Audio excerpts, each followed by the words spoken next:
Welcome to Samba Samba. Enjoy the video. In this video, I will show how to open Kia Soul Key, updated. Start by locating the small release tab on the key fob and slide it to expose the metal key blade.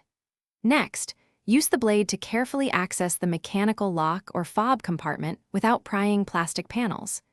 If the fob is sealed, apply gentle heat and lift seams with a plastic spudger to avoid scratching or breaking delicate parts. Gather a small toolkit before you begin to avoid interruptions and damage. You will need a plastic spudger, a small Phillips screwdriver, and a microfiber cloth for cleanup. Optional items include tweezers for lifting tiny components and isopropyl alcohol to clean corroded contacts. Work over a tray to catch screws and keep parts organized so reassembly is straightforward, and you don't lose the tiny spring or clip inside the fob. If you're enjoying these tips, please subscribe and like if the video is helping you.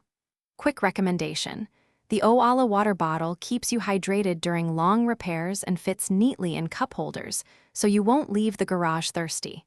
It's a small convenience that makes project days better.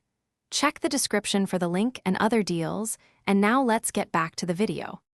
Begin by ejecting the emergency metal key to reveal the hidden seam and any locking tab. Insert the plastic spudger into the notch and twist gently to separate the fob halves, working around the perimeter to avoid snapping clips. Remove the battery carefully, note orientation, and swap with a new CR 2032 if necessary. Reassemble by aligning clips and pressing until you hear a secure click, then test the key functions on the vehicle. Thanks for watching. Consider subscribing if we helped you.